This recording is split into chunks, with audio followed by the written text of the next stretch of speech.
Bien-aimés, je suis ravi d'être avec vous. Vous avez les salutations de la porte ouverte de Mulhouse. Vraiment, on est très très heureux. Je le disais au pasteur tout à l'heure, j'étais encore avec mon père au téléphone hier, disant mais je suis très encouragé par ce qui se passe ici. Alléluia. Jésus se manifeste partout en francophonie, je dirais aussi, parce que ça bouge en Suisse. Ça bouge, j'étais au Québec en septembre, ça bouge au Québec, ça bouge en Belgique, j'y étais le mois dernier, ça bouge partout en francophonie et ça c'est une bonne nouvelle, alléluia. Alléluia, il n'y a pas d'endroit où l'évangile ne peut pas pénétrer, ça n'existe pas. Ça n'existe pas. Moi, je pense à mes amis qui sont en Algérie, qui sont pasteurs là-bas, où l'église grandit alors que les bâtiments sont obligatoirement fermés. Je pense à mes amis qui sont au Sénégal, un pays 90% musulman, mais où l'évangile avance, les églises se remplissent, et puis des miracles se passent. C'est une bonne nouvelle partout dans le monde. Amen. Je suis très heureux d'être avec vous, parce qu'en plus, je l'ai dit hier aussi, j'aime particulièrement cette région. Les Alsaciens et les Bretons se ressemblent sur beaucoup de points. Et puis voilà, moi je suis très à l'aise avec vous. On est un peu dur au départ et après on s'adoucit. Au bout de 15 ans, on s'adoucit, donc ça va. Mais non, je suis ravi. Vous avez un pays merveilleux ici et je me réjouis pour ça. Ce matin, j'aimerais rentrer rapidement dans la parole de Dieu. Le titre du message ce matin sera « Tiens-toi dans la vérité ». Tiens-toi dans la vérité. Alors, je priais, je disais, mais Seigneur, c'est peut-être pas le message le plus... vous savez, quand on se déplace, on va prendre peut-être des messages un peu plus simples, etc. Et Dieu me disait vraiment, non, c'est ce message-là qu'il faut que tu prêches à l'église ce matin. Et pourtant, la vérité, ce message-là, c'est pas un des messages les plus faciles. C'est un message sur lequel on doit s'arrêter. Et j'aimerais qu'on puisse réfléchir un petit peu ensemble ce matin. Mais la vérité, on se dit, tout le monde connaît ce que c'est la vérité. C'est bon, t'as pas besoin de nous parler 40 minutes dessus. Je crois que la vérité, c'est beaucoup plus défiant que ce que nous comprenons. Je crois que la vérité est quelque chose de beaucoup plus défiant. Regardez la responsabilité que nous avons face à la vérité. Dans 1 Timothée 3, versets 14 à 15, il nous est dit la chose suivante: « Je t'écris ces choses avec l'espérance d'aller bientôt vers toi, mais afin que tu saches, si je tarde, comment il faut se conduire dans la maison de Dieu, qui est l'église de Dieu vivant, la colonne et l'appui de la vérité. » Tu peux regarder à côté de toi et dire tu es un appui de la vérité. Tu es une colonne de la vérité ce matin. Une colonne de la vérité. Bien-aimés, quand vous avez une maison, vous savez qu'il y a des murs qu'il faut éviter de toucher, ou il faut les toucher en maîtrisant le sujet. Les murs porteurs sont les murs sur lesquels la maison s'appuie. Bien-aimés, nous sommes les colonnes sur lesquelles la vérité s'appuie dans ce monde. Nous avons une grande responsabilité. Église de Jésus-Christ, mesures-tu la responsabilité que tu as ? Alors peut-être, je me suis posé la question, et donc je vais poser la question, qui est le plus jeune dans cette salle ? J'ai vu qu'il y a des... Oui, non, alors là, je vais justement parler du mensonge aujourd'hui, et c'est très bien que tu sois là, Loïc, c'est très très bien. Il y a des jeunes enfants qui sont là, il y a des jeunes enfants, mais qui est le plus âgé, peut-être la plus âgée, qui a plus de 70 ans, là je sais que je devrais être juste, plus de 70 ans, qui a plus de 80 ans. Oh là là, on peut l'applaudir, plus de 80 ans. Mais bien aimé, quel que soit l'âge de la colonne que tu représentes, tu as une grande responsabilité face à la vérité. Nous avons une grande responsabilité parce que ce monde ne sait pas ce qu'est la vérité. Je vais vous donner la définition Larousse. Vous voyez, je ne cherche pas trop loin. Quand je me pose des questions sur certains termes, je vais voir dans le Larousse. Et j'ai trouvé extrêmement intéressante la définition du Larousse. Voici ce que le Larousse nous dit. Définition sur le mot vérité. La vérité est l'adéquation entre la réalité et l'homme qui la pense. C'est intéressant, je vais revenir dessus. Deuxième point, la vérité est l'idée, proposition qui emporte l'assentiment général ou s'accorde avec le sentiment que quelqu'un a de la réalité. Ça, bien aimé, c'est ce que nous voyons clairement dans notre société. Une idée plébiscitée est la vérité. Ce que je pense, c'est ce qui forme ma vérité. Aujourd'hui, nous entendons chacun sa vérité. Mais ça n'a aucun... Excusez-moi, je vais le dire, c'est un petit peu trivial, mais c'est bête. Chacun sa vérité, c'est bête, ça n'a pas de sens. Mais aujourd'hui, nous vivons dans un monde où la vérité, c'est ça. La vérité n'est plus qu'une idée qui est encouragée par tout le monde. Donc c'est ce qui est juste, c'est l'idée plébiscitée. On en parlait tout à l'heure, on en parlait hier avec Loïc, un livre que j'aime beaucoup, 1984 de George Orwell, pour ceux qui connaissent. Mais dans une dystopie, un monde un peu oppressant, nous voyons un régime qui essaye d'imposer la vérité à tout le monde. Et cette vérité, il y a cette citation qui dit « Appartenir à une minorité se réduirait-elle à un seul individu ? Ne fais pas de toi un fou. » Autrement dit, ce n'est pas parce que tout le monde pense différemment que toi, que c'est toi qui es dans l'erreur. Bien-aimés, nous, peut-être que vous êtes une petite minorité qui croit en un Dieu vivant ici à Saint-Malo. Mais j'aime même vous dire, c'est vous qui êtes dans la vérité. Ce ne sont pas nous les fous, c'est eux qui sont fous. Mais nous sommes dans la vérité. Ce n'est pas parce qu'on est en plus petite équipe que nous sommes dans l'erreur. J'aimerais ce matin encourager notre foi à comprendre. Nous pouvons avoir la tête levée parce que nous sommes dans la vérité, bien-aimés. Si je vais plus loin, nous voyons aujourd'hui un monde qui a une vérité malléable. Vous le voyez tout à l'heure dans ce que je disais. Ce que je pense et ce que je vois forment la vérité. Autrement dit, à chacun sa vérité selon mon histoire. Selon mon ressenti, selon mon expérience, selon mes connaissances, selon ce que je pense, selon mon envie, selon ma saison, chacun sa vérité. Nous vivons donc dans un monde où il y a des hommes qui croient que l'humain est un animal parmi d'autres. Nous vivons dans un monde où certains pensent que le genre n'est pas biologique mais n'est qu'une question de ressenti. Nous vivons, vous me permettez de parler de choses importantes et actuelles. Nous vivons dans un monde où aujourd'hui, certains croient que la bonne sexualité peut se pratiquer en dehors du cadre du lien du mariage entre un homme et une femme. Nous vivons dans un monde où la vérité, on dit qu'un homme et une femme sont identiques en tout point et leurs différences ne sont que des constructions sociales archaïques. Mesdames, je ne vous souhaite pas de vous ressembler quand même. On est d'accord. On est d'accord. Même si j'ai la coupe de certaines parmi vous ce matin, mais bien aimé. Et encore, j'ai coupé mes cheveux juste avant de venir. J'ai dit, ils étaient un peu plus longs. J'ai dit, je veux choquer personne. Je vais vite les couper quand même. Mais, chers amis, mesdames, on est différents. Nous sommes différents les uns des autres. Quand on voit Loïc et Valérie, ils sont différents. Moi, j'ai habité à côté de chez eux. Là, je peux vous dire, ils sont différents. Il a une grande patience, Loïc. Valérie aussi. Ils ont un timing. Mais bien aimé, on est différents. Je vois mon épouse, elle est totalement différente. Des ressentis différents, des soucis différents. Dans l'éducation, nous sommes différents auprès de nos enfants. Moi, je pousse mes enfants. Ma femme essaye de les protéger.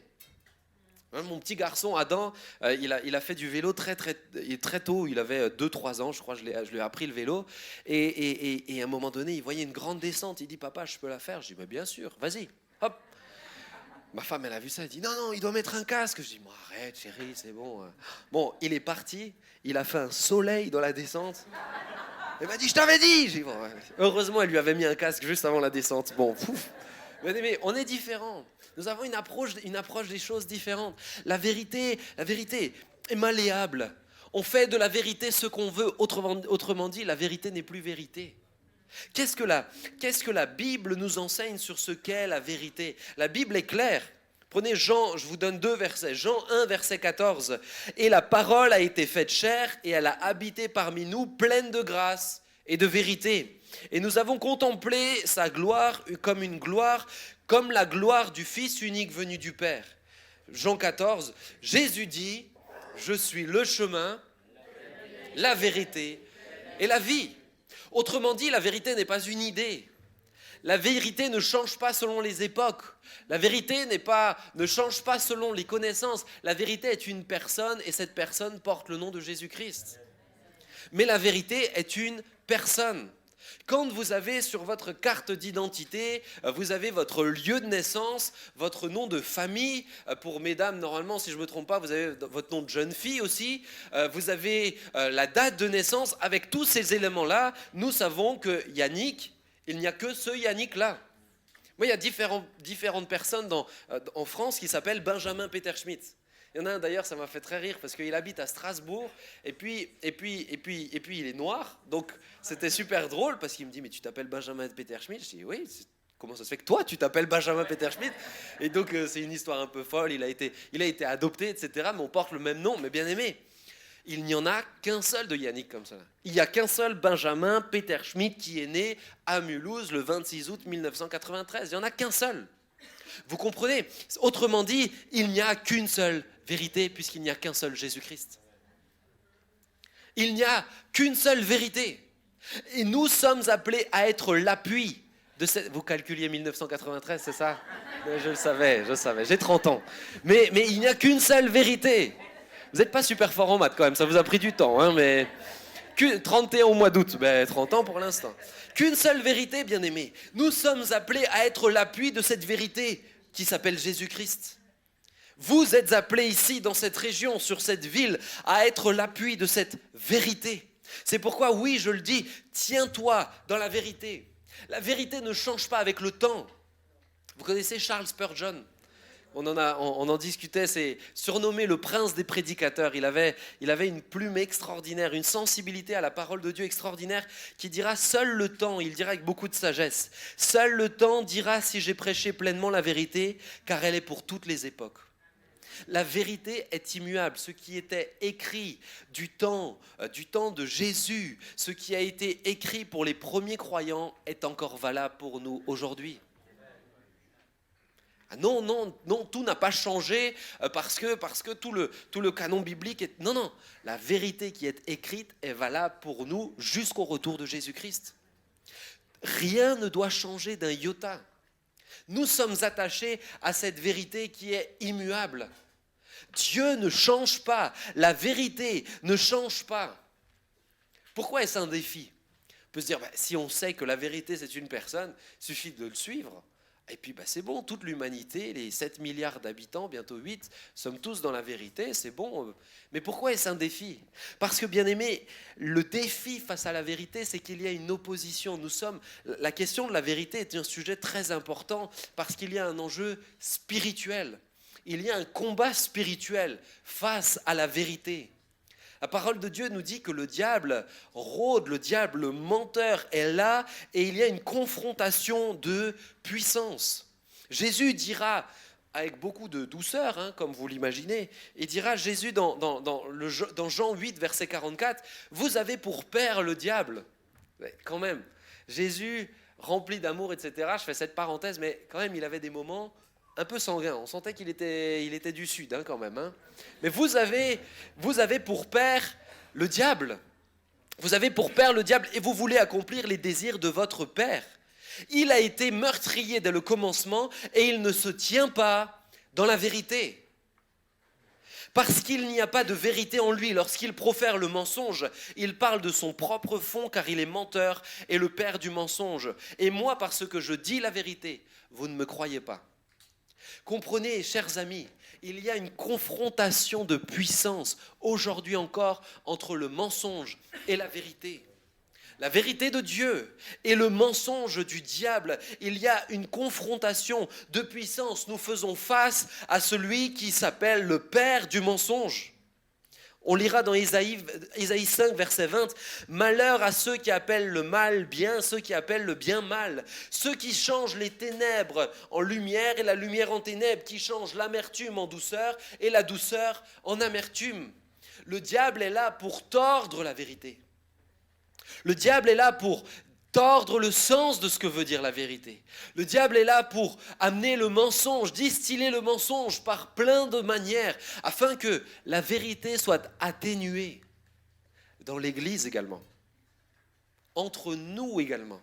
Parce que ce matin, je ne veux pas juste parler de nous, Église, pour parler à l'extérieur, je veux parler de nous-mêmes face à nous-mêmes.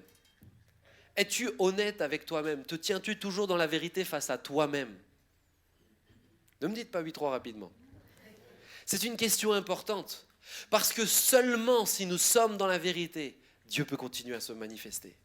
C'est seulement si nous sommes dans la vérité, le diable cherche à tordre la vérité sur ce monde, sur ses propres agissements, sur nous-mêmes, sur la société, sur l'Église, sur Dieu. Le diable cherche à tordre cela. Combien de gens avec qui vous discutez, vous leur parlez de Dieu, mais je leur dis, mais on ne connaît pas le même Dieu. Hein. Vous connaissez un Dieu, moi je ne le connais pas celui-là. Hein. Moi, mon Dieu, je l'appelle papa, c'est un Dieu qui m'aime, il me corrige des fois. Mais c'est un Dieu que je connais. Ah non, mais Dieu est que méchant, pourquoi toutes ces guerres, pourquoi? Mais le mensonge de Satan qui vient amener de mauvaises perceptions de qui est Dieu. Vous comprenez ce matin? Bien-aimés, il y a un combat et il y a un enjeu. Nous avons une responsabilité. Il y a un danger. La vérité, voyez-vous, dans notre monde, choisir la vérité pour nous-mêmes, dire la vérité aux autres, c'est extrêmement difficile. Mais c'est plus dangereux encore de rester dans le mensonge. C'est plus dangereux encore. Le mensonge est dangereux. D'abord, le mensonge, c'est quelque chose qui est inscrit en nous. Pour les parents, vous avez remarqué quand même nos enfants? Moi, j'ai mon petit Adam qui fait du vélo. Il y a quelques mois, je rentre dans la cuisine, je le surprends dans la cuisine. Je lui dis, tu fais quoi? Et je le vois avec du chocolat partout. Partout. Je dis, tu fais quoi? Rien. Adam, t'as mangé du chocolat? Non. Il n'avait pas remarqué quand même. Je dis, mais Adam, Du coup, j'ai testé. J'ai dit, t'es vraiment sûr que t'as pas mangé de chocolat? On dirait que ça sent un peu le chocolat là. Non, je t'assure, papa, j'ai vraiment pas mangé. Mais les traces du crime étaient. Pas besoin d'être un grand enquêteur. Hein. Mais c'est inscrit en nous. Le mensonge est inscrit en nous. Je dois lui apprendre l'importance de la vérité à mon fils, pas comment mentir. Ça, il sait déjà faire. Je dois lui apprendre ce qu'est l'importance de la vérité. C'est plus facile de mentir. Le mensonge est inscrit en nous, c'est au plus profond de nous. Et bien aimé, c'est tellement profond que beaucoup de gens se mentent à eux-mêmes. Je crois que, et c'est un point sur lequel j'aimerais m'arrêter, tout d'abord, le danger du mensonge lorsqu'on se ment à soi-même. Nous pouvons facilement nous mentir. Mais permettez-moi de vous donner un exemple. Alors je vais essayer de donner un exemple qu'on n'a pas l'habitude de prendre. En Alsace, on aime bien manger. Vous ici aussi, hein? Je le sais, c'est pour ça que j'aime venir ici. Mais en Alsace, on aime bien manger et je crois que souvent qu'on parle très peu dans les églises de l'impact également de la gourmandise dans la parole de Dieu. Il y a vraiment, la parole de Dieu nous dit de faire attention à ça. Et si vous prenez maintenant par exemple l'exemple de quelqu'un en surpoids, quelqu'un qui a vraiment un problème de surpoids qui va avoir un impact sur sa santé. Ça peut être très difficile de s'affronter soi-même et de se dire la vérité. De dire je suis en surpoids, j'ai un problème. Pourquoi? Parce que peut-être que ce surpoids, c'était la compensation face à une souffrance de l'enfance. Ce qui peut arriver souvent. Et à ce moment-là, regarder la vérité de mon surpoids, c'est regarder la souffrance de mon passé. Peut-être que le surpoids, c'est lié à une difficulté passagère, lié à une difficulté au lieu de travail, lié à une difficulté dans mon couple, ou peu importe. Ça peut être lié à un trouble de la santé, ou peut-être que juste se regarder dans le miroir, c'est devenu tellement difficile que affronter la vérité, ça fait mal, et peut-être que ça fait plus mal que maintenir un voile et faire comme si de rien n'était. Mais bien aimé, laissez quelques années, et pour la santé, vous le sentirez directement, ce surpoids. C'est plus dangereux de maintenir un mensonge que d'affronter la vérité. Je crois que par moments, dans nos propres vies, dans nos propres histoires, nous refusons d'affronter la vérité en face. Et alors que je priais ce matin, et je vais sortir un peu de ce message-là, mais Dieu me disait il y en a plusieurs ce matin, vous n'affrontez pas la vérité face à votre passé. Vous faites comme si de rien n'était sur votre passé. Vous savez, j'ai vu des gens tourmentés. Encore il y a quelque temps de ça, une grand-mère qui avait bien plus de 70 ans, qui a demandé à me voir en larmes en me disant « Mais moi j'ai subi des abus enfant et je n'arrive pas à sortir de ça. Ça fait 50 ans. » Bien aimé, je crois que certains, vous avez besoin de regarder la vérité face à votre passé ce matin.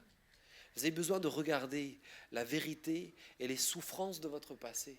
Vous savez, souvent on prend ce texte de Paul qui dit si quelqu'un est en Christ, il est une nouvelle créature. Les choses anciennes sont passées, voici toutes choses sont devenues nouvelles. Mais bien aimé, quand il dit les choses anciennes sont passées, c'est pas qu'elles n'existent plus, c'est les choses anciennes sont réglées. Les choses anciennes sont réglées. Ton passé peut être plus présent que ton présent actuel. Je vois des gens qui vivent dans leur passé. Je vois des gens qui, avec une difficulté il y a 1 an, 3 ans, 10 ans, 20 ans, qui m'en parlent comme si c'était hier. As-tu réglé les choses de ton passé?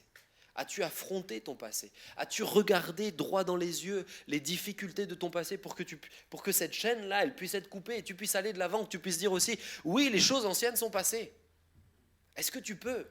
Ou est-ce que constamment il y a des choses que tu entretiens? As-tu pardonné les personnes qui t'ont fait souffrir dans ton passé? As-tu fait cette démarche de dire, je prends le pardon, ce n'est pas une émotion, c'est une décision.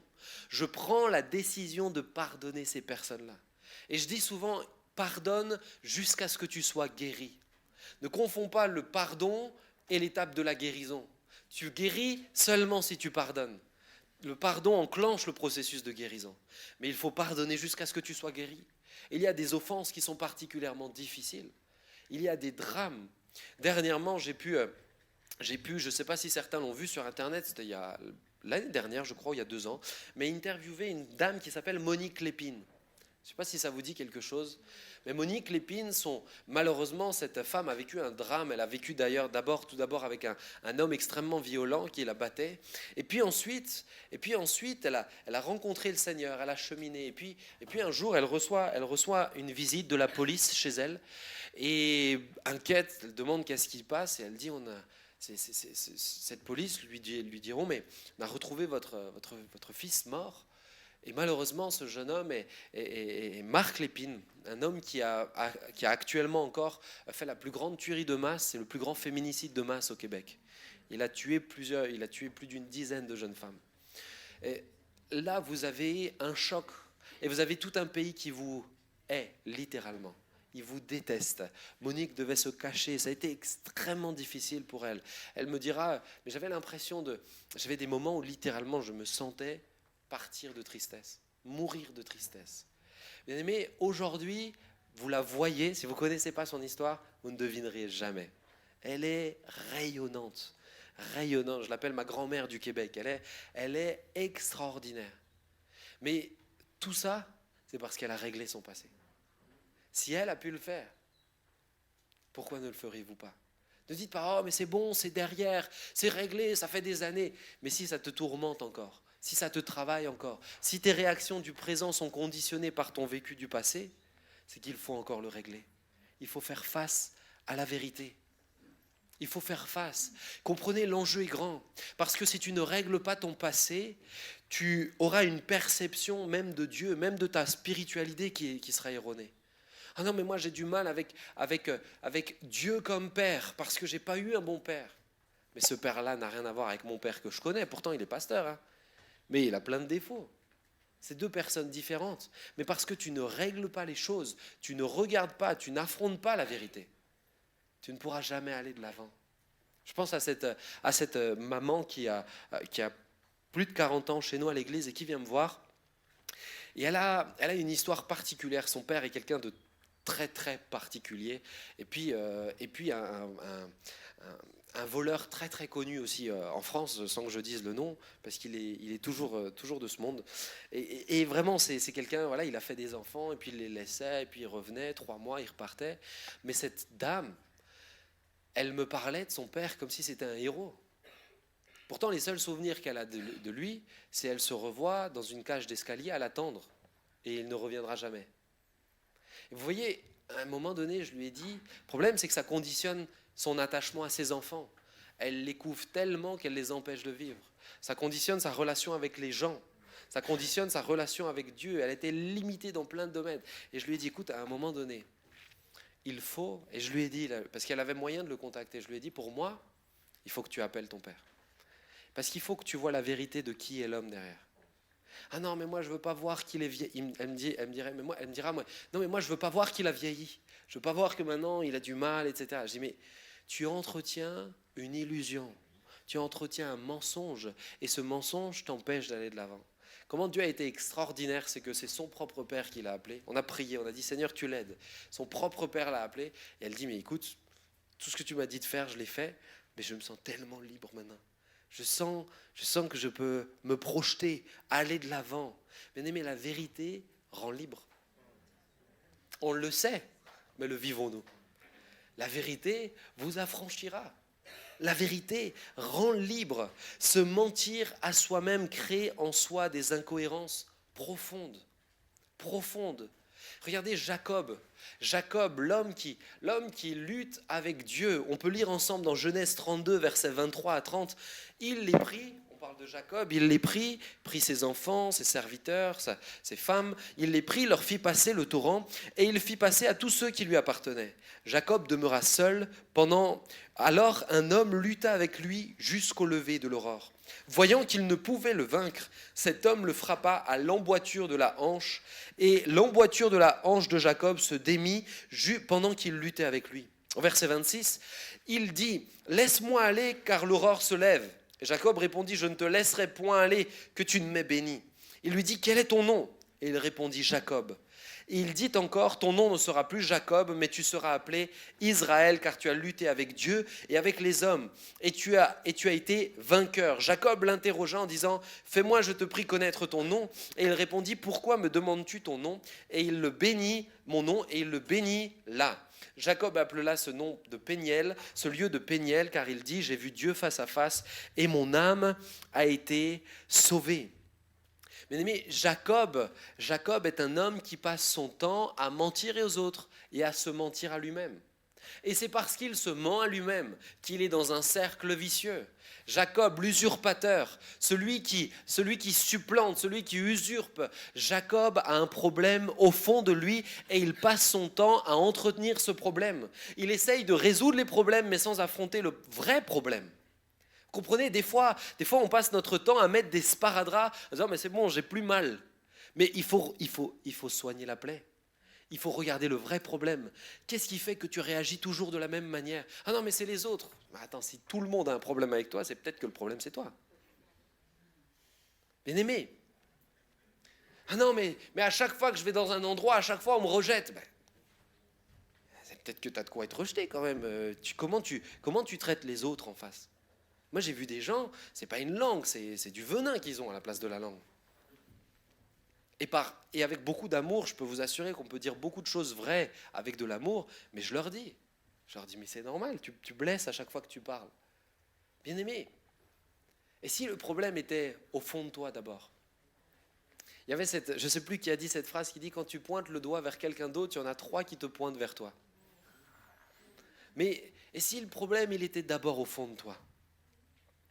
Avant de regarder le problème des autres, la paille chez le voisin. Il y a une grosse poutre là, on a de quoi faire une belle cathédrale avec autant de personnes. Bien aimé, j'aimerais nous encourager ce matin à regarder à ce qui se passe au fond de nous. Ah mais mon épouse est dure, elle ne me respecte pas. Es-tu respectable? Comment traites-tu ton épouse? Je vais équilibrer parce que sur ces sujets-là, mon époux est dur. Es-tu respectable? Comment traites-tu ton époux? Honore-le, aime-le. Et si le problème, il se passait aussi au fond de toi, il y a tout un tas de choses, bien évidemment. Mais là, Jacob ne règle pas le vrai problème. Et voilà ce qu'il nous dit, ce texte. Il nous dit que dans sa lutte avec Dieu, je trouve ce passage extrêmement intéressant. Dans sa lutte avec Dieu, l'ange de l'Éternel Jacob dira, je veux que tu me bénisses. Autrement dit, je veux avoir l'approbation, je veux avoir la bénédiction de Dieu sur moi. Et l'ange lui dira, comment t'appelles-tu? Vous savez que dans l'Ancien Testament, le nom est lié à l'identité. Qui est la personne? Jacob, celui qui usurpe. Comment t'appelles-tu? Autrement dit, Dieu ne peut pas bénir tes masques. Dieu ne peut pas bénir tes masques là où tu fais semblant. Dieu ne peut pas bénir ta bonne image de chrétien auprès de ta famille, auprès de l'Église. Dieu ne peut que bénir ce qui est dans la vérité. Même si le masque est plus beau que le visage derrière, Dieu ne peut que bénir le vrai visage. Comment t'appelles-tu? Jacob. Je suis usurpateur. Autrement dit, je décide de faire tomber le masque. Je décide de montrer qui je suis. Je décide de dévoiler qui je suis. Et c'est là que c'est intéressant. C'est quand Jacob met les mots sur qui il est, rétablit la vérité, que Dieu lui dit, à partir de maintenant, tu ne t'appelleras plus Jacob. Dieu ne peut pas bénir un usurpateur. Il dit, je vais te donner un nouveau nom, Israël. Reprenez le texte, vous verrez que l'ange bénit seulement où il se nommera Israël. Pas avant. Pas tant que Jacob n'a pas admis la vérité, mais pas non plus tant que Dieu ne l'a pas transformé. Et c'est au moment où tu mets la vérité sur ta vie que Dieu peut agir. que Dieu peut libérer. J'ai vu des gens qui portaient des fardeaux sur littéralement des dizaines d'années. Au moment où ils ont mis la vérité, c'est en 15 jours que tout se réglait. Parce que c'est à ce moment-là que le surnaturel peut intervenir. Nous faisons nous-mêmes obstacle à Dieu lorsque nous refusons de mettre la vérité. La vérité, bien aimé, tu risques d'être en danger si tu n'entretiens pas la vérité dans ta vie. Tu vas faire de la Bible une vérité qui sera malléable. Tu vas faire une doctrine qui sera malléable en fonction de où tu en es, en fonction de tes hauts et de tes bas. Et Dieu sera plus tolérant quand tu seras en bas. Dieu sera plus dur avec les autres quand toi tu seras tout en haut. Bien aimé, fais attention à ne pas te mentir. Parce que si tu te mens à toi-même, forcément tu mentiras aux autres. Et je crois que c'est un défi pour l'Église de Jésus-Christ, être dans la vérité les uns les autres. Vous savez, ce texte qui dit « c'est à l'amour que vous avez les uns pour les autres qu'ils verront que vous êtes mes disciples ». Mais quel verset extraordinaire! Et nous, on a l'impression qu'on est les nouveaux, les hippies sanctifiés, mais c'est pas ça. Dans l'amour, on est vrai. Dans l'amour, on dit les choses. Et des fois, dans l'Église, malheureusement, j'entends plus de rumeurs que de vérité. Les gens chez moi, ils le savent. S'ils viennent me voir pour me parler de quelqu'un, je leur dis, mais même pas, je veux même pas t'écouter. Je veux juste que tu partes tout de suite. Parce que ça ne m'intéresse pas que tu viennes me le dire à moi. Va le voir. Et s'il ne t'écoute pas, alors là, la parole dit, viens avec des anciens. Mais si tu n'as pas fait ces étapes-là, si toi-même, tu n'as pas eu le courage d'être dans la vérité. Mais comment veux-tu être dans la vérité avec les autres si tu n'es pas dans la vérité avec toi-même? Ça commence par soi. Ça commence par ce qui se passe à l'intérieur de moi. Et alors, je pourrais aller vers les autres. Parce que lorsque nous mentons aux autres, il n'y a rien de plus dangereux pour les relations. Rien de plus dangereux. Et je crois malheureusement des fois qu'il manque de clarté dans l'Église. Il manque d'honnêteté. Moi, j'essaye toujours avec beaucoup d'amour et des fois, il y a une question de timing aussi. Il faut savoir dire les choses. Mais d'être dans la vérité. Dans la vérité, c'est savoir encourager quand il faut encourager, savoir corriger quand il faut corriger. Il y a des choses où dernièrement, il y a un an maintenant, je gérais un groupe là dans la jeunesse et quand je venais dans ce lieu-là, Dieu travaillait moins, Dieu agissait moins, je voyais moins de fruits, même moi je dirais que j'avais moins de paroles de connaissance, toutes ces choses-là. Et je les ai tous rassemblés. Et un jour, c'est simple, ils m'ont invité à un anniversaire. J'avais pas trop moi aller dans les anniversaires chez les plus jeunes. Je deviens un papy avec 2 enfants, on se couche tôt. Mais j'ai dit bon allez, je vais les honorer. C'était des responsables, etc. Et là j'ai compris pourquoi Dieu se manifestait moins quand je suis arrivé. Mais alors déjà, ils avaient des tenues. Je dis, bah oui, mais alors vous n'avez aucune gêne, même devant moi, quoi, vous n'avez pas compris. Ensuite, il y avait de l'alcool. Alors moi, l'alcool, ça ne me pose pas de souci si c'est avec sérieux et avec je dirais, modération. Mais là, alors là la modération, c'est simple. C'est simple, ils voulaient que j'anime un temps de louange. J'aurais dit, mais alors moi je n'anime pas de temps de louange, je pars. Je les ai tous rassemblés la semaine suivante. Et je leur ai dit avec beaucoup d'amour, mais beaucoup de sérieux aussi, vous êtes en train de faire honte à Dieu par votre attitude en dehors des temps de jeûne, en dehors de la jeunesse. Comment voulez-vous que Dieu bénisse quand vous faites ça chez vous dans votre semaine, comme si de rien n'était? Écoutez, ça a amené vraiment une saison de repentance. Et aujourd'hui, on passe notre temps à baptiser des jeunes, des dizaines de jeunes. C'est extraordinaire. Des gens transformés. Pourquoi? Parce que la vérité a été amenée. La vérité rend libre. La vérité rend libre. Vous me permettez d'aller un petit peu plus loin? Oh là, merci. Merci. Je vais me tourner, je pense que ça va être... Bien aimé, je crois que aujourd'hui, se tenir dans la vérité, c'est être un homme ou une femme courageux et courageuse. Nous avons besoin de courage pour nous tenir dans la vérité. Il faut moins de courage pour être dans le mensonge, mais être dans la demi-vérité. La demi-vérité dit demi-mensonge. Bien aimé, je crois qu'il faut du courage. La Bible nous dit dans Marc 8, « Et que sert-il à un homme de gagner le monde s'il perd son âme ?» Mais il faut du courage pour cela. Il faut du courage pour dire non, moi je ne crois pas que ce que tu fais est juste.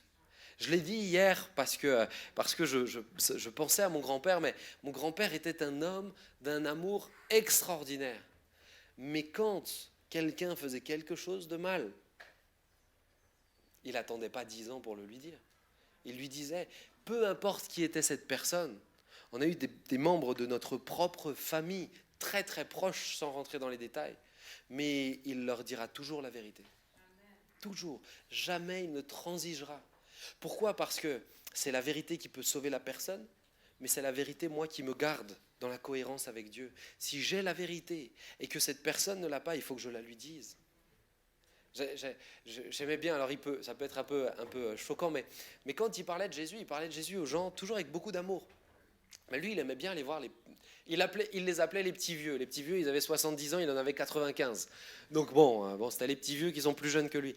Et il allait les voir, et il dit, ah, t'es prêt à rencontrer Jésus ? Ils n'étaient pas croyants, les gens. Hein. Yo, moi. Il regardait, il dit, mais tu peux partir n'importe quand, il faut que tu sois prêt. Hein. Oh, mais moi, je m'arrangerai avec lui. Il dit, mais lui, il ne se arrangera pas avec toi au ciel. Hein. Mais simplement, ils disent avec beaucoup d'amour. Et nous, on se dit, ah non, mais alors peut-être qu'il faut présenter. Alors on met en place des petites techniques. Bonjour, comment allez-vous ? Mais est-ce que vous avez déjà entendu parler de Dieu ? Oui, vous. Et on amène. Il ne s'est jamais cassé la tête comme ça.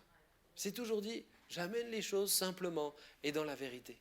Et quand quelqu'un pensait être dans la vérité, mais que lui, il savait que bibliquement, il est complètement dans le mensonge, il dit, ah non, mais pas du tout, hein, tu es à côté. Hein. Là, tu ne peux pas aller au ciel comme ça. Hein. Mais parce que c'est la vérité. Un jour, il avait une conscience de la vérité, une conscience du monde spirituel. Le monde spirituel est vrai. Et il avait une conscience extraordinaire de ça. Il n'en avait pas du tout honte. Regardez, écoutez une fois ce qu'il a fait. Ils étaient en train d'acheter le bâtiment dans lequel nous sommes aujourd'hui, à Bourse-Filaire. Et le problème, c'est que ce bâtiment-là, c'était un ancien supermarché. Et il a été... Lui, il est allé le visiter. En fait, c'est mon père qui avait fait la première visite. Donc, dans les allées rayons frais, il faisait les mesures comme ça avec ses grands pas pour dire ça devrait rentrer plus de monde, etc. Et il appelle mon grand-père. Il dit, grand-père, papa, ça serait bien que tu viennes voir le bâtiment. Il vient le voir. Il dit, ouais. C'était un très bon businessman, mon grand-père à l'époque. Avant d'être à plein temps pour le Seigneur, il dit, c'est bon, Non, il est bien, il est très bien le bâtiment. Est-ce qu'on peut voir le directeur ? Il appelle le directeur et il dit oui, voilà. Il dit écoutez, le bâtiment, il est très bien. Il dit super. Il dit je vous l'achète. Et il lui serre la main. Il savait pas le prix et il savait pas ce que le comptable avait sur le compte bancaire de l'église. Il dit je vous l'achète. Et mon père, il dit, mais attends, tu l'achètes, on ne sait même pas combien on a sur le compte. Non, c'est bon, je lui achète, c'est bon. Il n'en avait aucune idée, hein, vraiment. Hein. Et il dit, tu appelles le comptable, tu lui dis qu'on fait le virement. Mais Dieu était bon, c'était pile la bonne somme. Il a pu l'acheter comme ça, et donc il a acheté le bâtiment. Sauf que le problème, c'est qu'on était en période d'élection au niveau de la mairie. Et la mairie de Mulhouse ne nous aimait pas trop à l'époque. C'était le maire, Monsieur Cliffat. Et ce maire-là, le problème, c'est qu'il a commencé à avoir des manifestations dans le quartier. Une secte qui vient s'installer dans un quartier. La mairie laisse faire, etc. Et là, le maire était embêté parce qu'en période d'élection, c'est pas bon signe, ça, hein, des articles comme ça. Donc il a appelé ses adjoints et il leur a dit, vous faites ce que vous voulez, mais vous faites en sorte que Peter Schmitt n'achète pas le bâtiment. Je ne veux pas qu'il achète le bâtiment. L'histoire que je vous raconte là maintenant, c'est les adjoints au maire qui nous l'ont raconté il y a quelques années de ça. Ils nous ont dit, on va vous raconter l'envers du décor de ce qui s'est passé. Et là, donc eux ont monté un dossier en béton pour le convaincre. Et mon grand-père, quand Dieu lui parlait, c'était indéboulonnable. Parce que lui, il savait que Dieu lui a donné ce bâtiment, on a prié, Dieu m'a dit que c'est celui-ci, donc on le prend. Et là, il était indéboulonnable. Vous pouviez être le plus grand intellectuel que ce monde ait porté, ça ne bougeait pas. Et donc, ces deux adjoints sont venus, ils ont sonné chez lui, ils disent « Oh, venez, on va boire un coup, on va manger quelque chose. » Voilà, un Alsacienne à l'ancienne. Et ils les ramènent dans la maison, ils étaient là avec leur petite sacoche, le costard, et ils avaient préparé un gros dossier. Et donc, ils discutent, et ils lui présentent toutes les raisons pour lesquelles il ne faut pas qu'il achète ce bâtiment. Toutes les propositions, ils présentent tout. Et là, à la fin, il dit je vous comprends, vous êtes embêté. Il dit oui, nous sommes embêtés, monsieur le pasteur. Je comprends, c'est pas facile pour vous cette situation. Il dit, mais vous savez, moi ça m'embête aussi, puisque moi c'est Dieu qui me l'a donné, et donc je peux pas le donner comme ça, il faut que je lui demande. Hein. Il est face aux adjoints au maire. Hein. Et il dit, vous savez quoi? Il dit, vous savez quoi? On va prier. Il a pris leurs mains. Il dit, Seigneur Jésus, tu vois la situation de mes frères. Tu vois qu'ils ont besoin. Montre-nous et tu nous diras la vérité. Amen.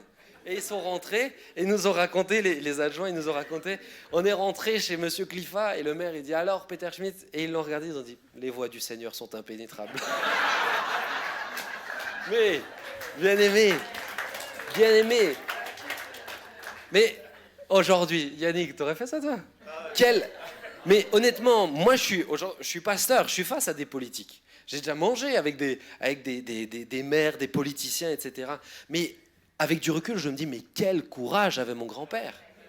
Quel courage. On se dit, ouais, pas du tout, mon grand-père était très très malin. Hein. Mais quel courage. Il n'avait pas honte de la vérité. Parce que c'est vrai. C'est Dieu qui lui a donné, qu'ils y croient ou qu'ils y croient pas, c'est vrai. Donc nous, on ne peut pas se permettre de faire n'importe quoi avec ce que Dieu nous donne. Et on pourrait venir avec des arguments intellectuels. Oui, non, vous savez, vous n'avez plus le droit de préempter légalement. Lui, il est venu simplement, indéboulonnable. Les voies du Seigneur sont impénétrables. Bien aimé, avez-vous ce courage de la vérité? Avez-vous ce courage? Je l'ai dit hier, quelqu'un qui est malade, mais la vérité dit que si quelqu'un est malade, on peut lui imposer les mains. Et la Bible me dit, le malade sera guéri. Tu veux que je prie pour toi? Avez-vous ce courage de parler de Jésus comme ça? Ou est-ce qu'on n'est plus que dans essayer de convaincre avec des discours persuasifs? Et la Bible nous parle des discours persuasifs, dans un autre sens, bien sûr. Mais ce n'est pas une question que d'intellectuel. Avez-vous le courage? Êtes-vous fiers de la vérité?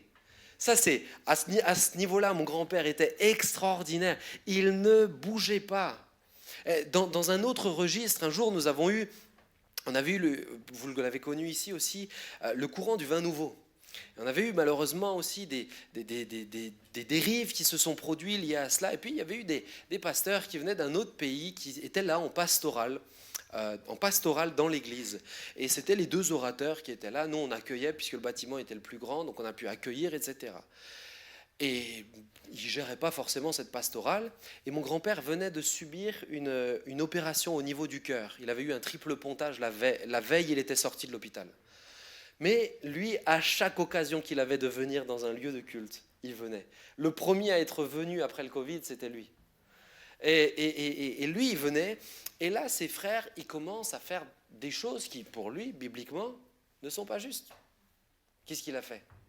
Alors, mais face au pasteur, face à tout le monde, il n'a rien suivi du reste de la pastorale. Il s'est levé, mais avec beaucoup d'amour. Il a pris le micro. Il a dit... Mais il commençait à faire un peu n'importe quoi quand même. Il a pris le micro et il dit, il ne savait même pas, je pense qu'il ne parlait pas la langue, je pense que les gars, ils n'ont pas dû comprendre tout de suite. Il dit, mes frères, ici c'est moi le pasteur. Chez vous, vous faites ce que vous voulez. Mais ici, on ne fait pas ça. Et il est retourné s'asseoir. Et vous savez quoi?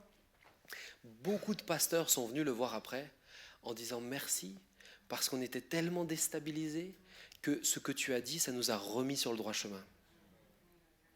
Dites la vérité. N'ayez pas honte de la vérité. Quelle que soit la situation, quelle que soit face à qui vous êtes, ça peut être un membre de votre famille, ça peut être un collègue, ça peut être... La vérité rend libre, bien-aimé. La vérité nous garde sur le droit chemin. La vérité nous garde nous-mêmes face à nous-mêmes. J'aimerais conclure ce matin et juste arriver à cette notion. Je crois que lorsque nous amenons la vérité sur nous-mêmes, dans l'Église, dans la société, il ne peut qu'en ressortir de bonnes choses. Mais ça peut amener à certaines tensions, parce que l'ennemi de nos âmes n'aime pas la vérité. L'ennemi de nos âmes essaye de tordre des choses.